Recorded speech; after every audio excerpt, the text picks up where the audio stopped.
The evening sky over Montana stretched endless and orange as Jake walked his usual path.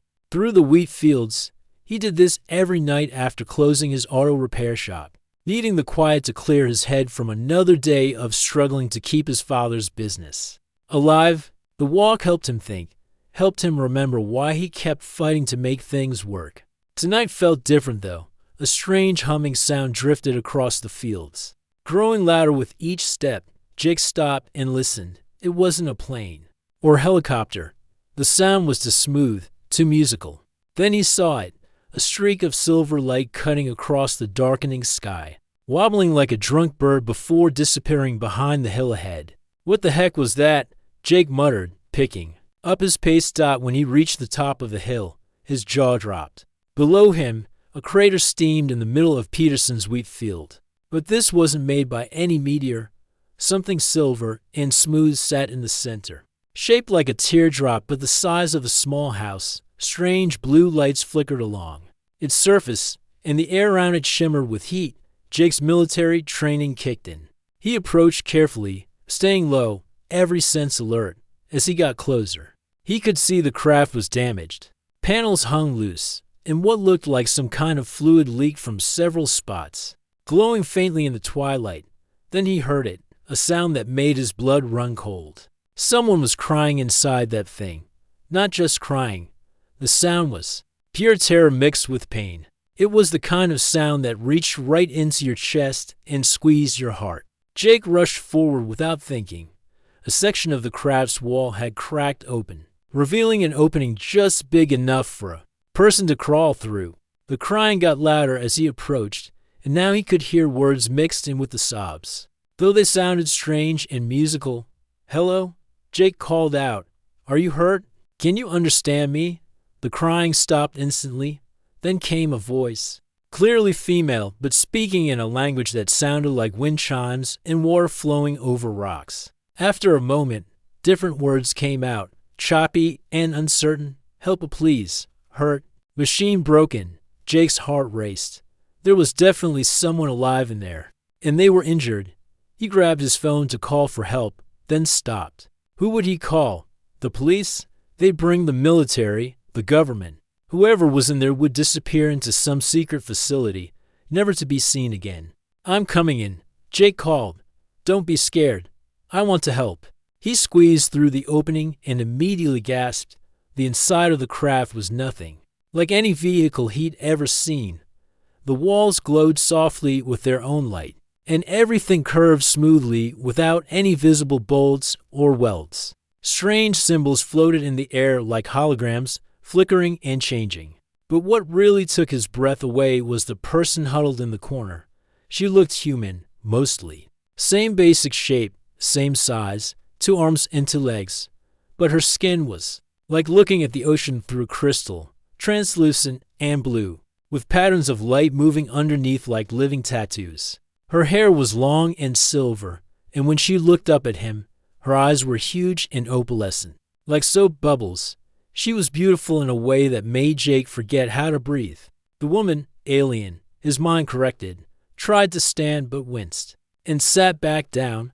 Dark blue fluid stained her arm where she'd been hurt. She spoke again in that musical language, then seemed to concentrate.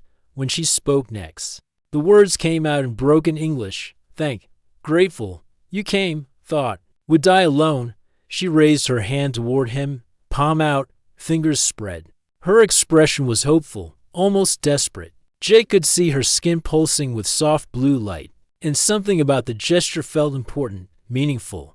But Jake stepped back instinctively. His military training screamed warnings about unknown pathogens, alien diseases, mind control. What if touching her killed him?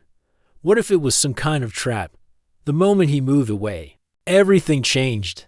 The alien woman's face crumpled like he'd just broken her heart. Her skin went from soft blue to angry red patterns, and she made a sound like a wounded animal. She curled into herself, speaking rapidly in her own language, the words coming out like accusations. "No. Why reject? Zaraketh not enemy, please." Jake felt terrible, but kept his distance. "Look, I want to help you. I really do. but I don't know what you are or what touching you might do to me. Can you understand that? Zaraketh, he assumed that was her name, stared at him with those huge eyes. Her skin pattern shifted to what looked like confusion mixed with hurt. She spoke slowly, carefully. You're kind, not touch, not bond. How you live? How you know? Friend or enemy? We talk, Jake said, sitting down but staying several feet away. We use words. We watch actions. Touching strangers is complicated for humans. This seemed to confuse her even more. She touched her own arms, her skin lighting up brighter where her hands made contact. Then she looked at Jake like he was the alien. Show care, with sounds. Only, how you know, heart feelings. Jake realized he was dealing with someone whose entire way of understanding relationships was completely different from his own. To her, his refusal to touch wasn't just rude, it was probably incomprehensible. Let me help you, Jake said gently. But in my way, okay? I have supplies in my truck. Medicine for your arm, food and water. A place where you can be safe while we figure this out. He started to back toward the opening. I'll be right back. Don't be afraid. I'm not leaving you. As he crawled out of the craft, he could hear Zaraketh behind him, her voice small and lost. Human comes back. Promise, Zaraketh so tired of alone. Jake's heart broke a little. Whatever cultural differences they had, he recognized loneliness when he heard it. And he made a promise to someone who was scared and hurt and thousands of miles from home. He was going to keep that promise, no matter what. Jake barely slept that night. Every few hours, he'd sneak out to his workshop to check on Zaraketh. He moved her there after realizing her ship was too damaged to be safe. The workshop felt like the right choice, private, warm, and far enough from the main road that nobody would accidentally discover his unusual guest. He'd set up a comfortable space for her in the corner, using old blankets and cushions from his house. A small heater kept the area warm, and he'd rigged up some battery-powered lights so she wouldn't be in the dark. It wasn't fancy, but it was the best he could do. Without raising questions around town, Zaraketh looked worse than the night before. Her skin, which had been a beautiful translucent blue, now showed patches of dull gray. The light patterns that moved under her skin were slower, weaker. She sat hunched over, arms wrapped around herself, rocking slightly back and forth. Morning, Jake said softly, setting down a tray with breakfast, scrambled eggs, toast, and orange juice. How are you feeling? She looked up at him with those huge eyes, and Jake could see exhaustion written all over her face. When she spoke, her voice was hoarse.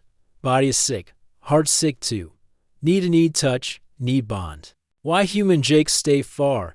Jake kept his distance, just like the night before. He wanted to help, but touching an alien still seemed like a terrible idea. What if she had some kind of disease? What if it changed him somehow? His military training had taught him to be careful, to think before acting. I brought food, he said, pointing to the tray, and I've been working on your translator thing. I think I can fix it. Zaraketh looked at the food but didn't move toward it. Instead, she stared at Jake with an expression he couldn't quite read. Confusion, hurt, anger. Jake human brings food but no friendship, brings warmth but no caring. Why? Zaraketh not understand. Jake sighed and sat down on a workbench, still keeping several feet between them. Look, I do care. That's why you're here instead of in some government lab being poked and prodded. But where I come from, we don't just touch strangers. It's complicated. Strangers, Zaraketh's skin flashed red patterns. Zaraketh told name. Jake told name. Not strangers now. Why still no bond? Jake could see she was getting upset, but he didn't know how to explain human social rules to someone who clearly came from a completely different world. He decided to focus on something he could actually help with. Let me work on your translator, he said, picking up the small device he'd retrieved from her ship. Maybe if we can communicate better, we can figure this out. For the next few hours, Jake lost himself in the familiar comfort of fixing something broken. The alien technology was unlike anything he'd ever seen, but the basic principles weren't that different from the electronics he worked with every day. Circuits were circuits. even if these ones seemed to be made of some kind of living crystal. While he worked, he talked. It was something he'd always done, talking to machines, to himself, to his father's memory. It helped him think. My dad used to say that every problem has a solution. You just have to look at it from the right angle, Jake said, carefully adjusting a crystal component. He ran this shop for 30 years. Always said the key to fixing anything was patience and understanding how it was supposed to work in the first place. He glanced over at Zaraketh. She was watching him intently, her skin patterns less angry than before. He died 2 years ago. Jake continued. Heart attack. One day he was here teaching me about transmission repair. The next day he was gone. I've been trying to keep the shop running ever since, but it's hard. Feels like I'm failing him sometimes. Jake Human loved Father Human, Zaraketh said quietly. Love still strong. Zaraketh feels this in Jake's voice. Jake looked up, surprised. You can hear that. Voice carries feelings. All beings do this. But she tilted her head. Studying him, Jake shows care different. Brings food, makes warm, fixes machine. But no touch, no bond. Very strange. How do your people show they care? Jake asked. Genuinely curious now. Zaraketh's skin brightened a little. Touch hands, share feelings directly. When Vilter meet, first thing is bond. Shows respect, shows friendship. Without bond, how know if other being has good heart or bad heart? We watch what people do, Jake explained. We listen to what they say. We spend time together and learn to trust each other slowly. Slowly, Zaraketh looked horrified. How long? Could be weeks, months, years, sometimes. Zaraketh made a sound like a sob. Years to know if safe, years to know if cared for. How? You live with such loneliness? Jake had never thought about it that way. To him, taking time to build relationships was normal, safe, but seeing it through her eyes, it did seem kind of lonely. We manage, he said softly, though I guess some of us are lonelier than others. He went back to work on the translator, but now the workshop felt different, heavier somehow. Zaraketh had gone quiet again, curled up in her corner, looking more sick and miserable than before. By evening, Jake had the translator working better. When Zaraketh spoke now, her words came out clearer, more complete. Jake has been kind to Zaraketh, she said, but her voice was weak. Brings food each day. Talks with gentle voice. Works to fix broken things. But Zaraketh grows more sick. Need bond or will fade. Fade? Jake looked alarmed. What do you mean, fade? Filter cannot live alone. Without touch, without connection to other beings, body forgets how to be strong.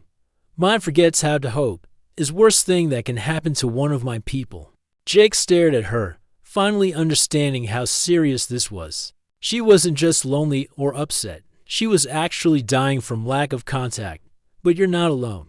He protested. I'm here. I've been here every day. Jake is here in body, Zaraketh agreed. But Jake's heart stays far away. Without bond, is like being alone in a room full of statues. Can see them, can hear them, but cannot touch their souls. Jake felt something twist in his chest. He'd been trying so hard to help her, but apparently he'd been making everything worse just by being himself. I don't know how to fix this, he admitted. I want to help you, I really do. But what you're asking, it scares me. Zaraketh looked at him with those huge, sad eyes. Zaraketh scares Jake Human? Not you specifically, Jake said quickly. Just the unknown. What if something goes wrong? What if I hurt you somehow? What if you hurt me? And what if nothing bad happens? Zaraketh asked. What if bond brings only understanding, only peace? Jake didn't have an answer for that. He sat there in the growing darkness of his workshop, looking at this dying alien woman who needed something from him that every instinct told him not to give. Outside, the wind picked up, rattling the windows. It was going to be another long night. Day 3 started badly and got worse. Jake arrived at his workshop that morning to find Zaraketh collapsed on the floor. Her skin almost completely gray now except for weak flickers of red and orange patterns that looked like warning lights on a dying machine. Hey, wake up, Jake said, kneeling beside her but still not touching. "Come on, talk to me." Zaraketh's eyes opened slowly, and when she looked at him, Jake could see something that chilled him to the bone. She was looking at him like she was already saying goodbye. "Jake human," she whispered, her voice barely audible. "Thank you for trying to help. Zaraketh will not blame you for what happens next." "Nothing's going to happen," Jake said firmly, though his heart was racing. "You're going to be fine. I'm going to figure this out." But even as he said it, Jake knew he was lying. He could see her getting weaker by the hour. Whatever this bond sickness was, it was killing her, and he was the only one who could stop it. The weight of that responsibility sat on his chest like a stone. Jake spent the morning researching everything he could find about touch, about human contact, about the psychology of isolation. He read medical journals on his phone, trying to understand what prolonged isolation did to people. The results weren't encouraging. Humans could die from loneliness too, just slower than whatever was happening to Zaraketh. By afternoon, she was barely conscious. Jake sat nearby, talking to her even though she didn't seem to hear him anymore. "My dad used to tell me about the war," Jake said, his voice filling the quiet workshop. "How the worst part wasn't the fighting or the danger. It was the isolation. Being surrounded by people but feeling completely alone. Because nobody understood what you were going through." Zaraketh's eyes fluttered open. "Jake's still here." "Still here," Jake confirmed. "Not going anywhere." "Why?" she asked, the word barely a breath. Jake thought about it. Why was he here? Why had he spent 3 days taking care of a dying alien, instead of turning her over to the authorities like any sensible person would do? "Because you needed help," he said finally, "and because I know what it's like to feel alone." Zaraketh tried to smile, but it was weak and sad. Humans, strange creatures, care so much but show so little. As evening approached, something in Zaraketh changed. The gray patches on her skin began turning darker, almost black. Her breathing became shallow and rapid. Jake realized with growing panic that she was running out of time. "There has to be something else I can do," Jake said, pacing back and forth. "Some other way to help you. Maybe if I contact someone." "Maybe there's no," Zaraketh interrupted, her voice suddenly stronger but filled with frustration. "No more maybe. No more other ways." Zaraketh tried to be patient, tried to understand human fears. But now, she struggled to sit up, her skin flashing with angry red patterns. Now Zaraketh is dying, and Jake human still stands far away like Zaraketh is poison. Jake stopped pacing, shocked by the intensity in her voice. "I have done everything," Zaraketh continued, her words coming faster now, powered by desperation and fury. "Shared name, shared story, shown respect, shown need. What else must Zaraketh do? How else can show that heart is good, that intentions are peaceful?" Her skin was now blazing with patterns of red, orange, and desperate blue, shifting so fast it made Jake dizzy to look at. "What do I have to do to bond with you tonight?" "Human," she screamed, the translator crackling with the force of her emotions. "Tell Zaraketh. What magic words? What perfect action? What sacrifice will prove worthy of simple touch?" The workshop fell silent except for the echo of her cry and the sound of her labored breathing.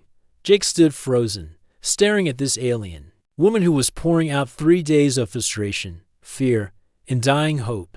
But as the silence stretched on, Jake began to see past her anger to what lay beneath. This wasn't really about him rejecting her. This was about someone who was facing death alone, in a strange place, surrounded by customs she didn't understand. "You're not angry at me," Jake said quietly. "You're scared." Zaraketh's skin patterns stuttered, the angry reds fading to confused purples. "What?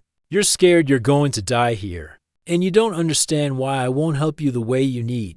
Jake took a step closer, still maintaining distance, but not as much as before. "And I'm scared too." Jake human, scared of Zaraketh, not of you, Jake said. "Scared of making the wrong choice, scared of hurting you somehow, scared of..." He paused, realizing something about himself he'd never admitted before. Scared of getting close to someone just to lose them again. Zaraketh's skin gradually shifted to softer blues and greens, colors that somehow looked like surprise mixed with understanding. Jake lost father human. Fears losing others. Jake nodded, feeling like an idiot for not seeing it sooner. When my dad died, it felt like someone ripped a hole in my chest. I've been keeping everyone at arm's length ever since, telling myself it was about being careful or responsible. But really, I was just afraid of hurting like that again. And now Jake watches Zaraketh die from distance, she said, her voice gentle now. Keeps heart safe, but lets friend fade. You're not just a friend, Jake realized aloud. You're someone who needs me.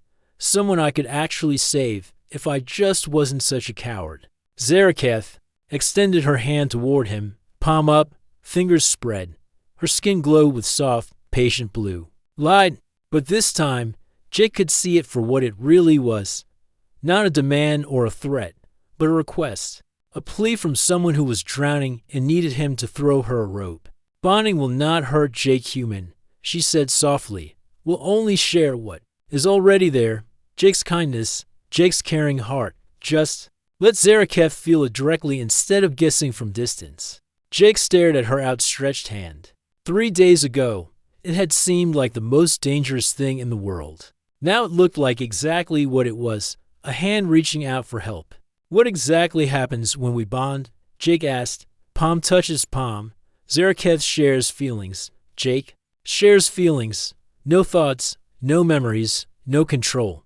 Just knowing that other person's heart is good. Jake looked into her eyes. Those huge, opalescent eyes that held so much hope and fear and desperate need. And that's it. That's all you need is everything, Zaraketh whispered. Is life. Jake took a deep breath and stepped forward. Jake's hand trembled as he reached towards Zaraketh's outstretched palm. Every muscle in his body wanted to pull back, to retreat to the safety of distance. But he forced himself to keep moving forward, 1 inch at a time. It's okay, Zaraketh whispered, her skin glowing with gentle, encouraging patterns. Just breathe, trust. Their palms touched. The world exploded into sensation. Not pain, not control, but pure feeling washing over Jake like warm water. He could feel Zaraketh's overwhelming relief, her gratitude so strong it nearly knocked him over. But underneath that, he sensed something else, her genuine care for him, her worry about his loneliness, her amazement at his kindness over the past 3 days. And she was feeling him too. Jake could sense her surprise at the depth of his grief for his father, his fear of letting people down, his desperate desire to help everyone around him even when it hurt. Through their connection, he felt her understanding dawn like sunrise. The bond lasted only a few seconds, but when they broke apart, both of them were breathing hard. Oh, Jake said, staring at his hand. Oh wow. Zaraketh's skin was already brightening, the gray patches fading as color returned to her translucent blue complexion. She looked at Jake with something like wonder in her huge eyes. Jake human has such a big heart, she said softly. So much love inside, but keeps it locked away to stay safe. Jake felt exposed, vulnerable, but also strangely lighter. I felt how scared you were, how alone. I'm sorry I didn't understand before. And Zaraketh feels how much Jake cares, even from distance. Your people show love in different ways, but love is still there. Over the next few hours, they talked more openly than Jake had talked to anyone in years. With the communication barrier truly broken, Zaraketh explained her world, a place where emotions flowed freely between people, where loneliness was almost unknown, because everyone shared their feelings directly. On Velter homeworld, no one suffers alone, she said, sitting cross-legged on her makeshift bed while Jake worked nearby. When someone feels sad, others feel it too and come to help. When someone feels joy, whole community shares happiness. That sounds amazing, Jake said, though part of him found it overwhelming to imagine. But also kind of intense. Don't you ever want privacy? Zaraketh tilted her head, confused. Privacy, time alone with your thoughts, space to feel things, without sharing them with everyone. This concept seemed to fascinate her. Humans can feel deep emotions and not share, can choose who knows hard feelings. Yeah, All the time. Sometimes I think that's our biggest strength and our biggest weakness, rolled into one. Jake told her about human relationships, how people could live their entire lives next to each other and never truly understand what the other person was feeling. How some humans went months or years without meaningful touch. How others built walls around their hearts so high that no one could climb over them. No wonder Jake was afraid of bonding, Zaraketh said. For humans, sharing feelings is dangerous, risky, can be, Jake admitted. When you care about someone, they can hurt you. When you let them in, you give them power to break your heart, but also power to heal it, Zaraketh pointed out. Gently. Jake paused in his work, struck by the simple truth of that statement. Yeah, I guess I forgot about that part. As the days passed, they developed a routine. Each morning, Jake would check on Zaraketh's health with a brief bond, just a quick palm-to-palm touch. That let her know she wasn't alone. He learned that these connections didn't have to be intense or overwhelming. They could be as gentle as a quiet conversation. Through their daily bonds, Jake experienced emotions he'd forgotten existed. Zaraketh's joy was like sunshine breaking through clouds. Her curiosity about his world felt like a child's wonder at their first carnival. Her gratitude was warm and golden, wrapping around his heart like a comfortable blanket, and she experienced his emotions too, his dry humor, his satisfaction when fixing something broken, his quiet contentment during their conversations. She seemed especially fascinated by his ability to feel multiple conflicting emotions at once. Jake feels sad about father, but also proud of father's memory, she observed one evening. Feels lonely but also appreciates solitude. How's this possible? Humans are complicated. Jake said with a laugh, we're pretty good at holding opposite feelings at the same time. Drives us crazy sometimes, but it also makes us, I don't know, flexible, maybe adaptable. Zaraketh agreed. Vilter feels strongly but simply, humans feel layered. Like music with many melodies playing together, Jake found himself looking forward to their bonding sessions, not just because they helped Zaraketh stay healthy, but because they were becoming a source of comfort for him too. After years of keeping everyone at arm's length, having someone who truly understood his feelings without judgment was like finding water in a desert. One evening, as they sat bonding in the quiet workshop, Jake realized something that surprised him. I'm not lonely anymore, he said aloud. Zaraketh's skin glowed with warm satisfaction. Zaraketh not lonely either. Strange how the different kinds of beings can fit together so well. Maybe we're not that different, Jake said. We both want connection. We both care about others. We just show it in different ways. Jake shows care by fixing things, bringing food, making safe spaces, Zaraketh said. Zaraketh shows care by sharing feelings, offering touch, being present in emotions. And now we can do both. Jake realized, I can take care of you the human way, and you can take care of me the Velter way. As if to prove his point, Zaraketh reached over and briefly touched his hand. Through the connection, Jake felt her deep affection for him, her respect for his strength and kindness, her amazement at finding such friendship in such an unlikely place, and he let her feel his emotions in return, his growing care for her, his gratitude for showing him how to connect again, his wonder at having a friend who truly understood him. When they broke the bond, both of them were smiling.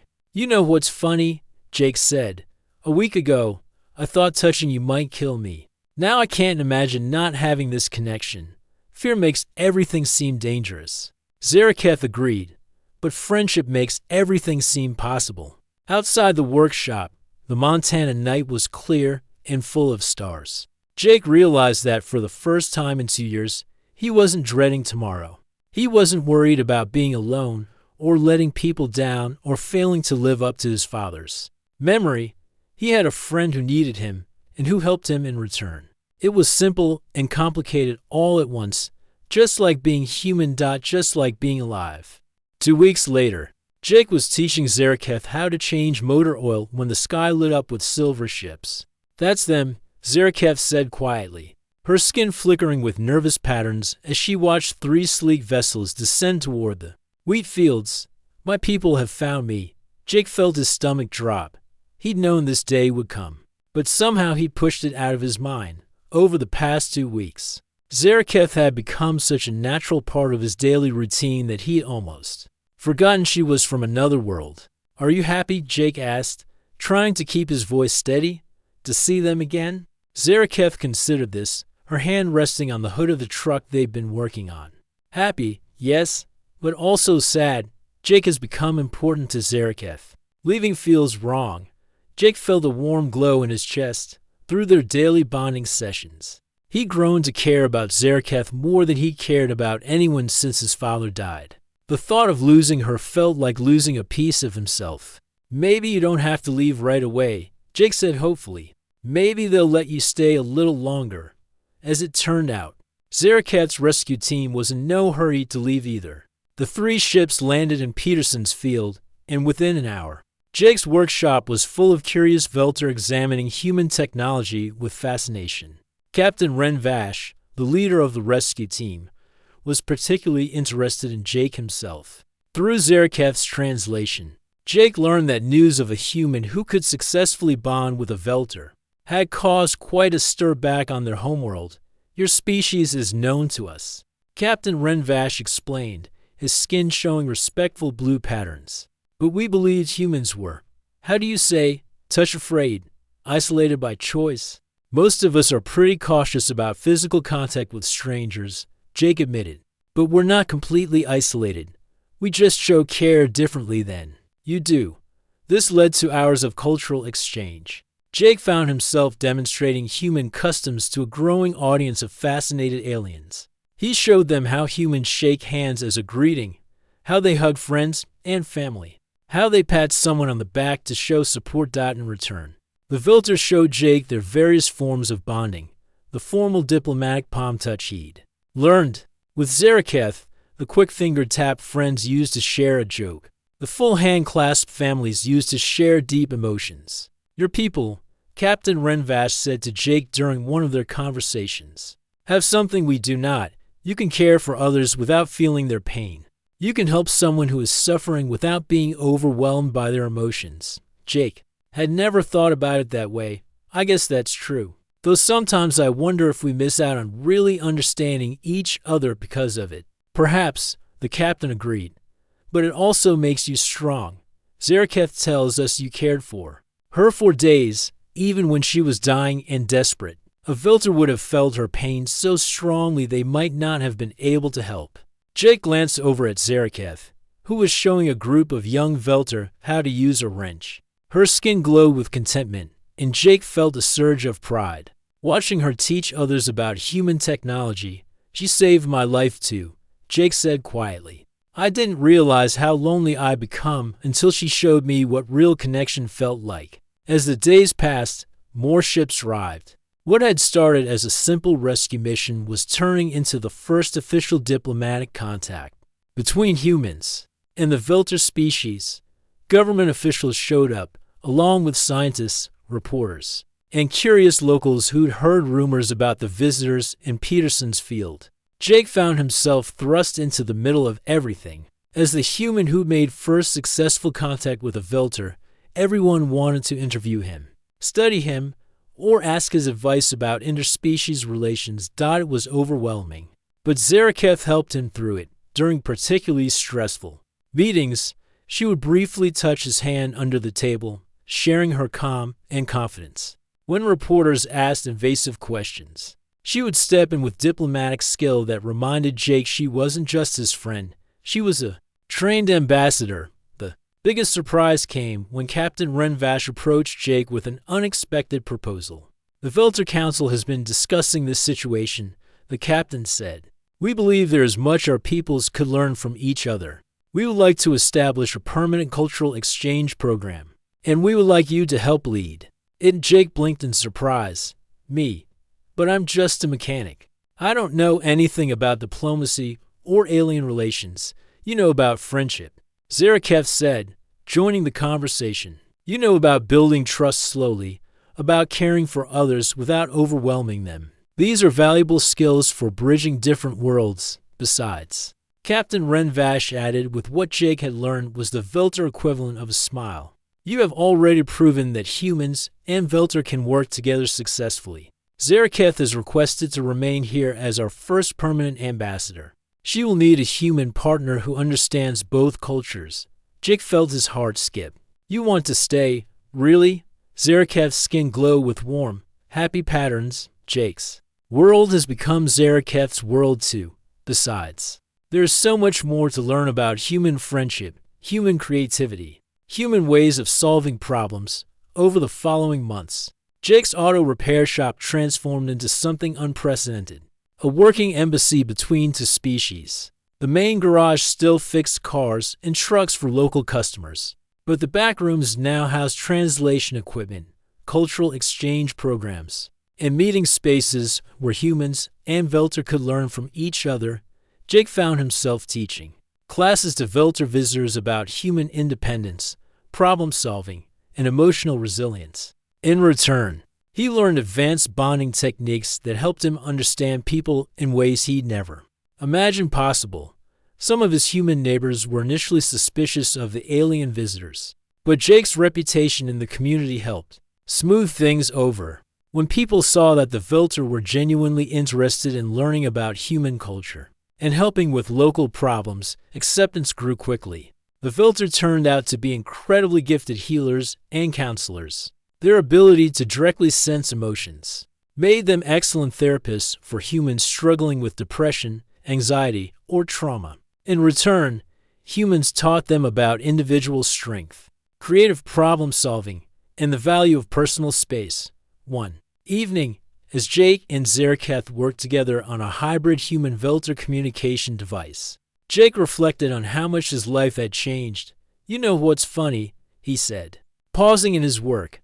6 months ago, I was the loneliest guy in Montana. Now I'm surrounded by friends from two different species. Zaraketh touched his hand briefly, sharing her contentment and affection. Jake taught Zaraketh that friendship doesn't require instant understanding. Sometimes the best connections grow slowly, like plants reaching towards sunlight.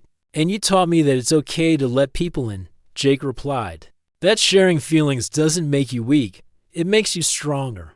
They worked in comfortable silence for a while, occasionally bonding to share technical insights or just to enjoy each other's company. Outside, the Montana sky stretched endless and full of stars, some of which Jake now knew were home to friends he'd never met but hoped to someday. His father's repair shop had become something bigger than either of them had ever imagined, a bridge between worlds, a place where different kinds of beings could learn that underneath all the differences, the need for connection and understanding was universal. Jake smiled as he worked. No longer afraid of tomorrow or of letting people close, he learned that the greatest risk in life wasn't getting hurt.